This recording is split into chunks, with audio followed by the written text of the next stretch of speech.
Welcome back dear students. सभी जुड़ जाएं फटाफट। काफ़ी इम्पोर्टेंट सेशन हमारा यहाँ पर होने वाला है। पूरा सेशन जो है हमारा आज काफ़ी इम्पोर्टेंट है आपके एग्ज़ाम के लिए। जो भी आपको ध्यान रखना है, कॉम्पिटिटिव लेवल की जो एग्ज़ाम्स है उस जो जितने भी स्टूडेंट इससे रिलेटेड हैं बिल्कुल जुड़ जाएं सभी। लाइक ज़रूर कर दे सेशन को सभी लोग। Okay, good evening everyone. तो वेलकम। अब बस जुड़ना है सभी को और क्वेश्चंस के आंसर आपको देना है। सभी के इसके अंदर आंसर आने चाहिए जो आप कमेंट बॉक्स के अंदर आपके आने चाहिए। अगर वीडियो आप लाइव के बाद में आप जुड़ते हैं तो आपको कमेंट बॉक्स में आपके आंसर आने चाहिए, ध्यान रखें। अगर आप ऐसे जुड़ रहे हैं तो आपको सारे नंबर वाइज सही तरीके से आंसर आपके मिलने चाहिए सभी के। ओके, सभी लोग जुड़ जाएं। स्टार्ट करते हैं हम सेशन को।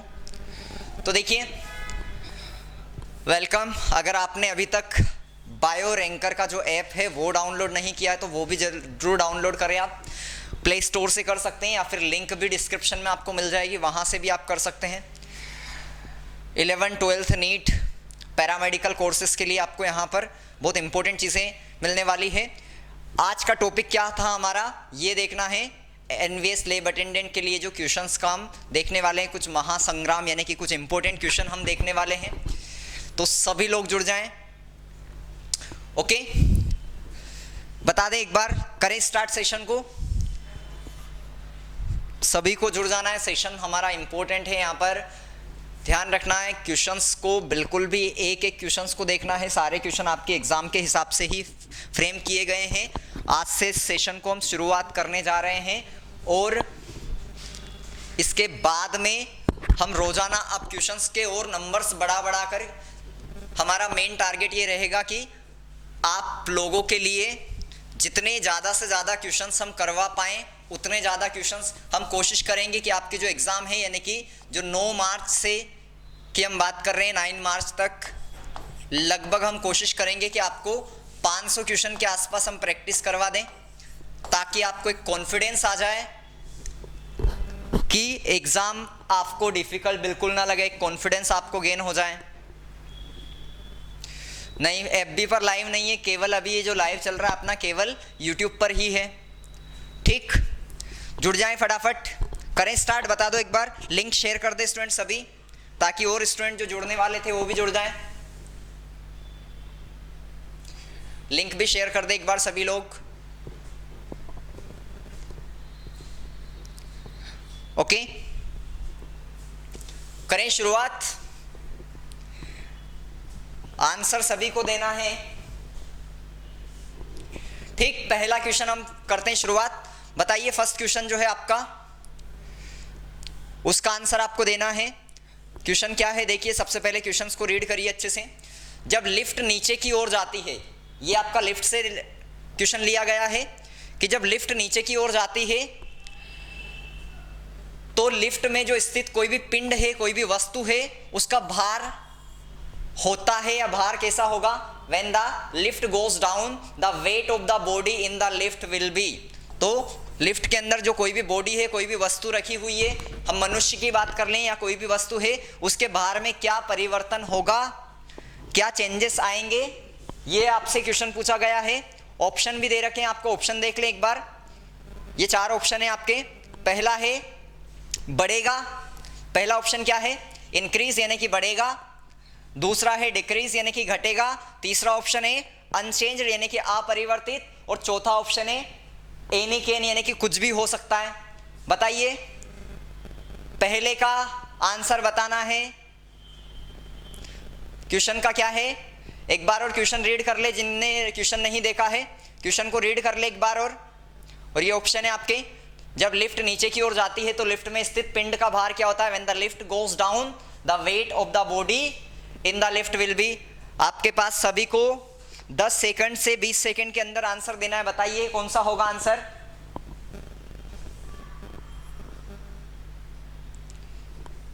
सभी के आंसर आने चाहिए।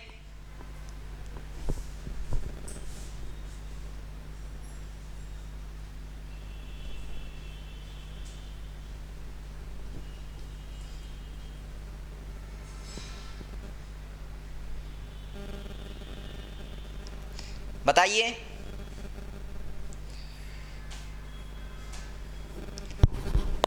आंसर क्या आएगा? लिफ्ट कहां पर जा रही है? नीचे की तरफ जा रही है। When the lift goes down, तो ऐसे में वेट जो होगा बॉडी का वो क्या होगा? ध्यान रखना है यहां पर क्या होता है, यानी कि आपका वेट, अगर नॉर्मल रिएक्शन की हम बात करते हैं तो आपका वेट जो होता है, ध्यान रखना है,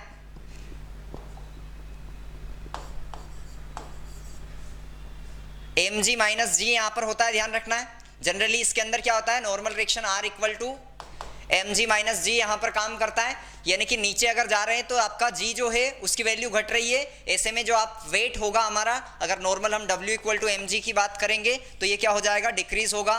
तो आंसर क्या होगा, सही आंसर क्या होगा इसका, सेकंड वाला, डिक्रीज।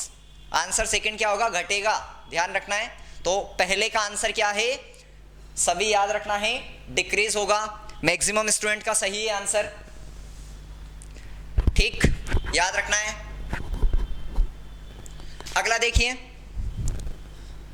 अगला इंपॉर्टेंट क्वेश्चन आपको देखना है। नेक्स्ट अगला क्वेश्चन है आपका सेकंड वाला, जी का मान अधिकतम कहां पर होता है? Where is the value of G maximum, यानी कि जी का मान जो होता है, जी हमारी क्या है, एक्सेलरेशन ड्यू टू ग्रेविटी की हम बात कर रहे हैं। जी का मतलब क्या होता है, एक्सेलरेशन ड्यू टू ग्रेविटी। जी का मतलब क्या होता है, एक्सेलरेशन ड्यू टू ग्रेविटी, गुरुत्व त्वरण जिसे हम कहते हैं। तो इसका मान अधिकतम कहां पर होता है? ऑप्शन क्या क्या है? पहला आपको दे रखा है इक्वेटर, इक्वेटर यानी कि विषुवत रेखा, दूसरा दे रखा है पोल्स यानी कि ध्रुव, तीसरा दे रखा है प्लेन यानी कि समतल स्थान, और चौथा दे रखा माउंटेन यानी कि पर्वत। बताइए जी का मान जो होता है कहां पर अधिकतम होता है? यस, तो मैक्सिमम आंसर सभी के सही है। गीता, कावेर, हनु सभी के आंसर सही है। कौन सा आएगा आंसर? बी वाला, पोल्स। क्लियर? तो पोल्स पे मैक्सिमम यहां पर होता है, ध्यान रखना है। नेक्स्ट देखिए, तीसरा क्वेश्चन इंपॉर्टेंट है बहुत ज्यादा। क्या है क्वेश्चन? देखिए, सभी ग्रह जो है, बहुत इंपॉर्टेंट क्वेश्चन है, कई बार एग्जाम में आपसे पूछे गए हैं। सभी ग्रह दीर्घवृत्तीय कक्षाओं में गति करते हैं तथा सूर्य इसकी एक नाभि पर स्थित होता है।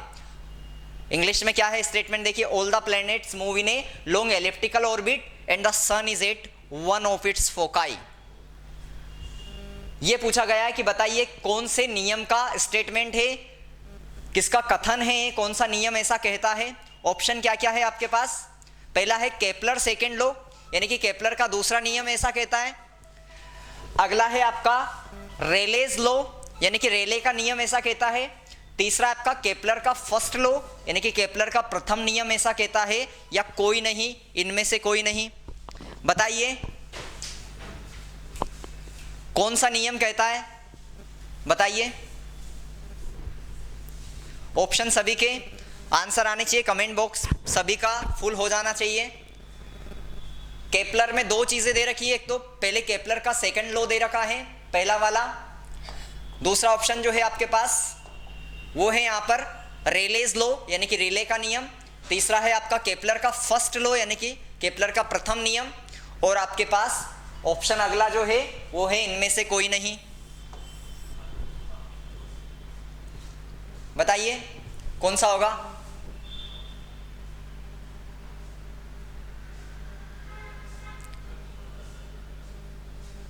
ओके, तो मैक्सिमम स्टूडेंट्स के यहां पर भी आंसर सही है।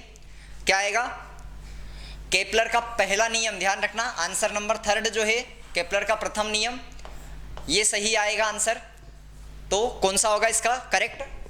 जो आपका थर्ड वाला ऑप्शन जो है ये करेक्ट होगा, ध्यान रखना है, ठीक। तो अब बहुत इंपॉर्टेंट क्वेश्चन आने वाले हैं, ध्यान रखना, इस वजह से अच्छे से चीजों को एक एक को देखना है। ओके, कोई बात नहीं, क्वेश्चन अगर गलत भी होता है तो नोट जरूर करते जाना चीजें, ताकि आपको याद रहे लंबे समय के लिए, और आपके एग्जाम में जब क्वेश्चन आए तो आप बना पाओ इसको। ठीक,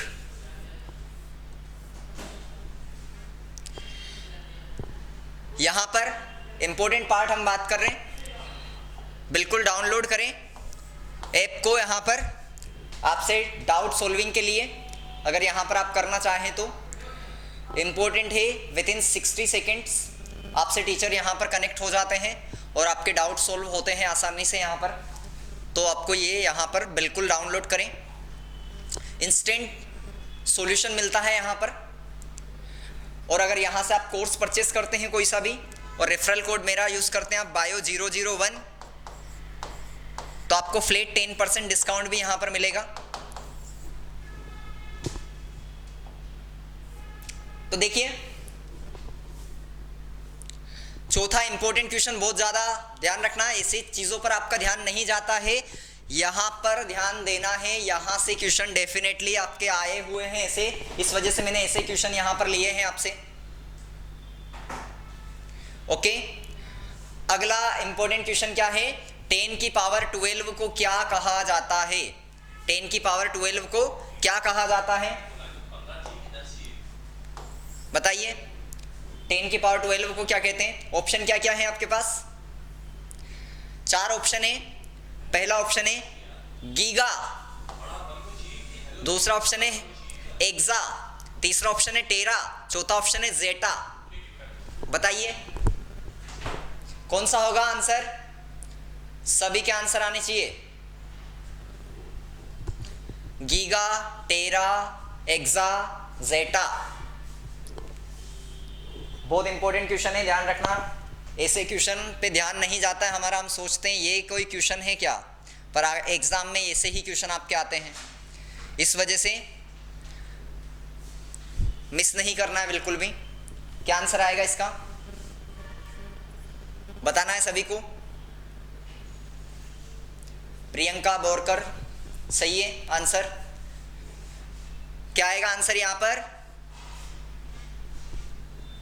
सभी को आंसर ध्यान रखना है यहाँ पर, ऐसे ही क्वेश्चन। और ये इससे रिलेटेड जितने भी क्वेश्चन है ना, जो मैंने, क्योंकि एक एक चीज यहाँ से ली है, जैसे हमने क्वेश्चन यहाँ पे लिया था लिफ्ट वाला, तो लिफ्ट से रिलेटेड जितने क्वेश्चन है सारे करना है, ध्यान रखना है। लिफ्ट से केसेस जितने हैं उन सभी को करना है, जहां जहां से जो क्वेश्चन आ रहा है उनके सारे केसेस करना है, क्योंकि वो इंपॉर्टेंट है।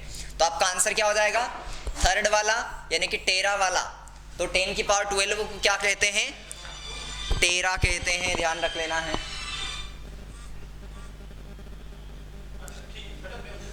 ओके, ध्यान रखना है।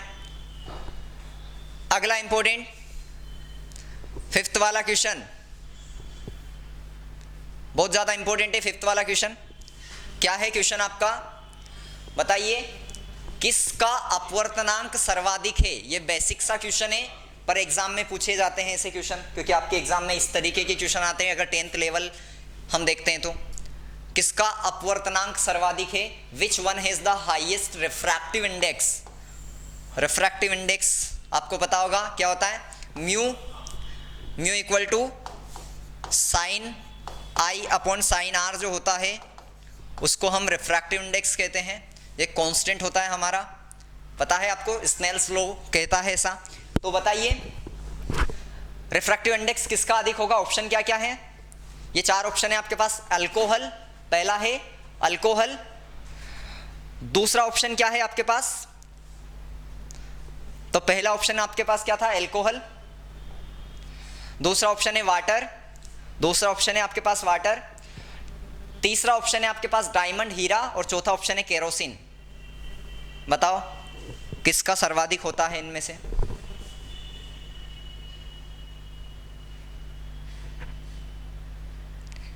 रिफ्रैक्टिव इंडेक्स किसका ज्यादा है सबसे ज्यादा?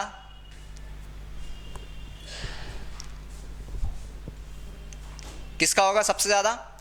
याद रखना अच्छे से, थर्ड वाला आंसर आपका आ जाएगा इसका। डायमंड का सबसे ज्यादा रिफ्रैक्टिव इंडेक्स होता है, ध्यान रखना है। तो डायमंड का रिफ्रैक्टिव इंडेक्स सबसे ज्यादा होता है। ओके, अगला इंपॉर्टेंट क्वेश्चन है, इसका आंसर बिल्कुल बताना है आपको। 6th क्वेश्चन है,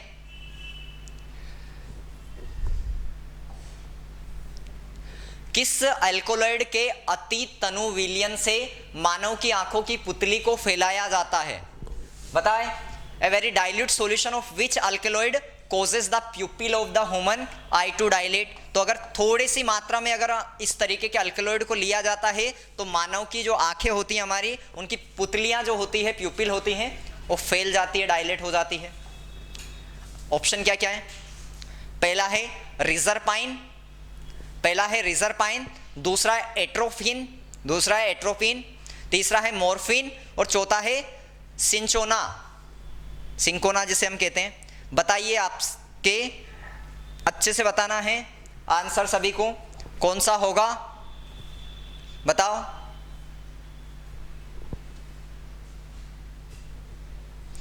सभी के आंसर आने चाहिए इसमें। क्या होगा आंसर आपका? बताइए, करेक्ट आंसर क्या होगा?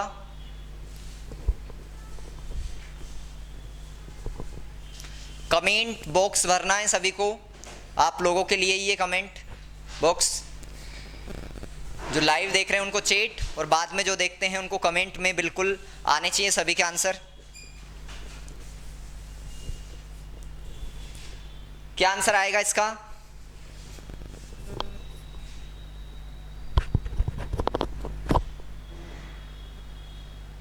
इसमें मैक्सिमम लोगों के आंसर गलत हैं, ध्यान रखना। सही से देखो एक बार और। सभी के पास 20 सेकंड का टाइम है, 20 सेकंड के अंदर आंसर आने चाहिए सभी के।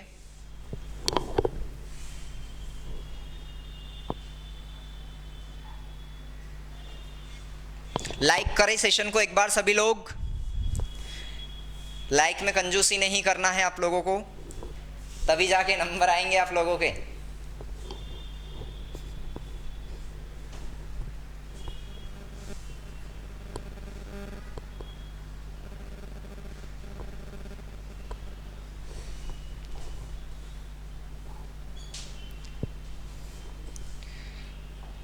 कौन सा सही होगा यहां पर? कुछ लोगों के आंसर सही हैं यहां पर। देखो, जो भी बाद में देखता है ना, उसको नंबरिंग के हिसाब से आंसर देना है। चेक करेंगे बिल्कुल आपके आंसर। तो जो बाद में जो भी देखता है उसको कमेंट करके बताना एक एक के आंसर नंबरिंग से। ठीक, आंसर क्या हो जाएगा इसका सही? एट्रोपिन। क्या आंसर है इसका? एट्रोपिन। ध्यान रखना, एट्रोपिन जो है इसको ह्यूमन आई को डायलेट करने के लिए, यानी कि जो हमारी ह्यूमन आई की प्यूपिल होती है, पुतली होती है, उसको फैलाने के लिए उपयोग किया जाता है, केमिकल होता है। ध्यान रखना इसका। तो आंसर क्या हो जाएगा? सेकंड वाला एट्रोपिन आएगा इसका आंसर सही। ठीक, आपने अभी तक अगर बुक परचेस नहीं की है लैब अटेंडेंट की, जिसमें बहुत इंपॉर्टेंट चीज़ें दे रखी हैं, ऑलरेडी 100 कॉपीज से ज़्यादा सेल हो चुकी हैं, तो बिल्कुल यहाँ पर कर लें। जिन लोगों को कुछ फिजिक्स केमिस्ट्री का पार्ट बचा हुआ है वो भी आज यहाँ पर उसमें अपलोड हो जाएगा। तो बिल्कुल यहाँ पर एक क्विक रिवीजन के लिए और सारी चीज़ों के लिए आपको अगर ये करना है तो बिल्कुल आप यहाँ पर परचेस कर सकते हैं। मोर देन 100 सोल ऑलरेडी इसकी सेल हो चुकी है। अगला इंपॉर्टेंट क्वेश्चन है, आपका आंसर बताना है सभी को। ऐसे सभी को पता होने चाहिए आंसर, इनके ऑप्शन भी ना देखना पड़े इतना, क्योंकि ये तो सारे पॉपुलर एग्जाम हम ये कह सकते हैं किस तरीके की चीज़ें हैं जो आपको डायरेक्टली याद ही होना चाहिए। देखिए क्या है क्वेश्चन, इनमें से किसे फूल खिलाने वाला हार्मोन कहा जाता है? बताइए, इनमें से किसे फूल खिलाने वाला हार्मोन कहा जाता है? Which of the following is called flooring hormone. तो फ्लोरिंग हार्मोन किसे कहा जाता है? ऑप्शन क्या क्या है आपके पास? 4 ऑप्शन देखिए कौन कौन से। पहला है एब्सिसिक एसिड, एब्सिसिक अम्ल कहते हैं। दूसरा है इथिलीन जिसे हम कहते हैं। तीसरा वाला है आपके पास फ्लोरिजन। चौथा वाला है आपके पास auxin. Abscisic acid, ethylene, florigen और ऑक्सिन। बताइए किसे फूल खिलाने वाला हार्मोन कहा जाता है?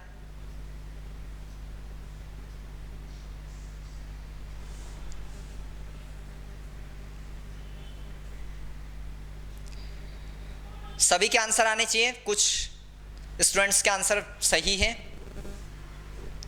देखते हैं इसके करेक्ट आंसर किसको पता है।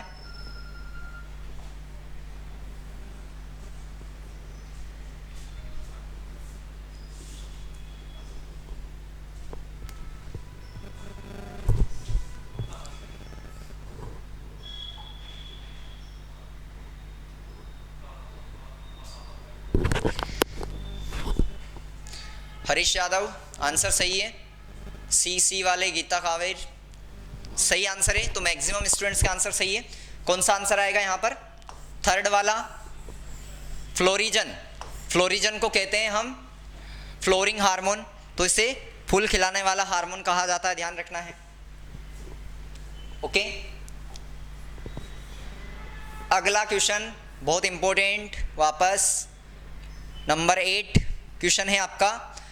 हेपेरिन नामक प्रोटीन का निर्माण कहाँ होता है? बताइए, हेपेरिन नामक प्रोटीन जो है इसका निर्माण कहाँ पर होता है? Where is protein called heparin formed? Option क्या क्या है आपके पास? पहला है किडनी।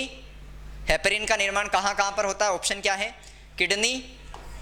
अगला है मसल्स यानी कि मांसपेशियां। तीसरा है लीवर यानी कि यकृत, और चौथा है ब्लड, रक्त। आंसर बताइए।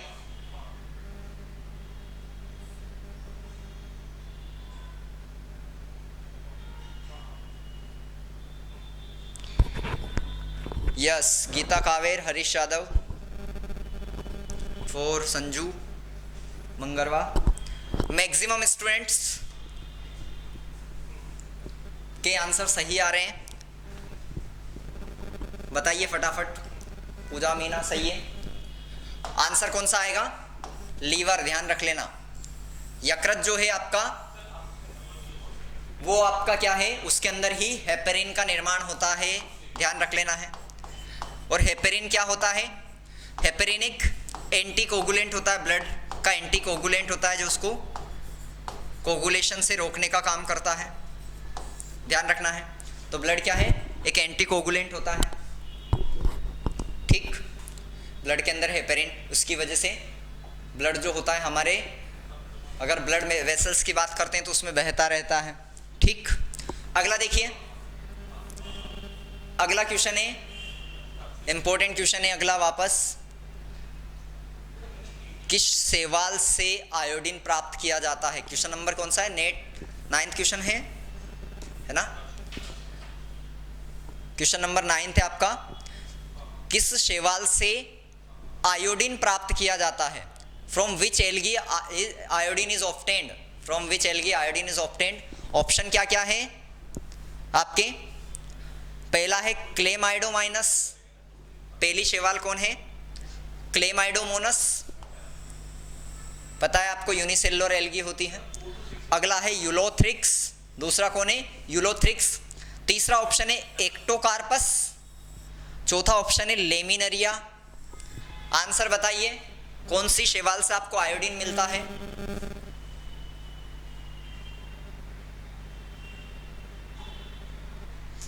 यस यस, मैक्सिमम स्टूडेंट्स के क्वेश्चन सही ही आ रहे हैं, सभी के आने चाहिए। पर बताइए किससे आयोडीन मिलता है?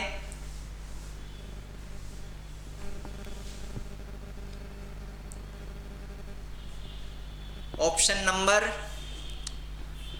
करेक्ट कौन सा होगा? 4th, ध्यान रखना, 4th। ऑप्शन नंबर 4th जो है लेमिनरिया।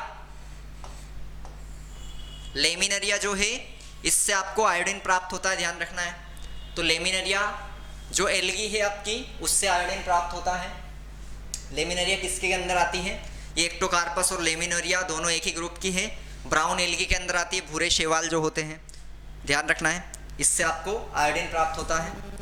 ओके, आ गया समझ में? अब आपका आज के लिए लास्ट क्वेश्चन है, क्योंकि आज हमने थोड़े कम क्वेश्चंस लिए थे, कल से हम कोशिश करेंगे आपको थोड़े ज़्यादा क्वेश्चंस प्रैक्टिस को मिले। तो प्रैक्टिस करना है, ध्यान रखना है, ऐसे क्वेश्चंस आपके इंपॉर्टेंट होते हैं सारे के सारे।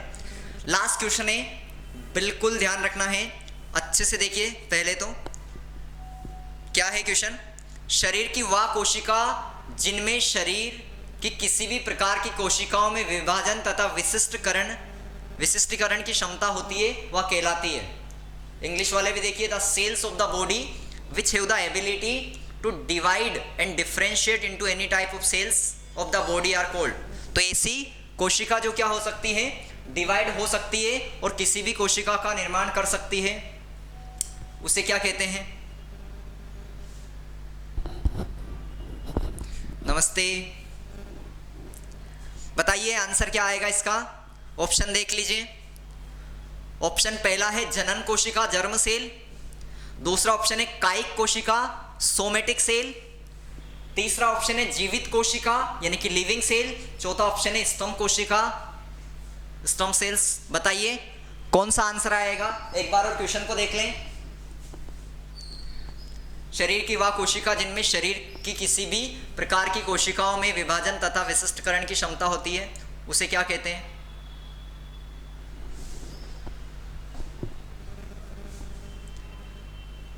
सभी के आंसर आने चाहिए।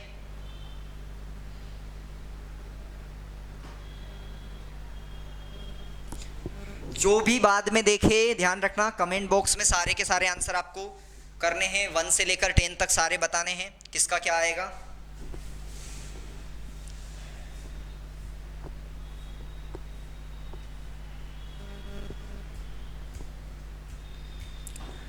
बताइए आंसर लास्ट क्वेश्चन का। यस, बहुत सारे स्टूडेंट के सही है, कुछ स्टूडेंट्स के गलत आंसर भी हैं। और ये क्वेश्चन बहुत ज़्यादा इंपॉर्टेंट है, पूछा गया है बहुत बार, ऐसे में बिल्कुल मिस नहीं करना है, ध्यान रखना है।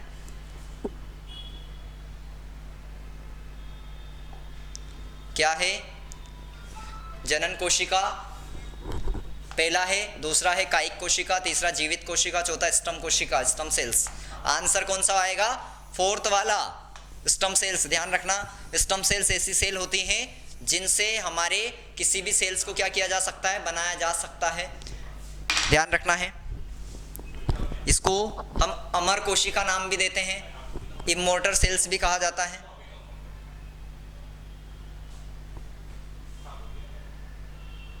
तो इनको इमोर्टल सेल्स भी कहा जाता है। ओके ओके, ठीक। तो यहां पर आज का सेशन जो है इतना ही था। ओके, क्वेश्चन आंसर का सेशन जो था हमारा, नेक्स्ट सेशन में मिलते हैं हम। एक लास्ट में हम नाइट में लेंगे सेशन में इसमें, ताकि आपको सारी चीज़ें और उसमें कुछ मिलेगा आपको पढ़ने का। इसमें इतना ही, मिलते हैं।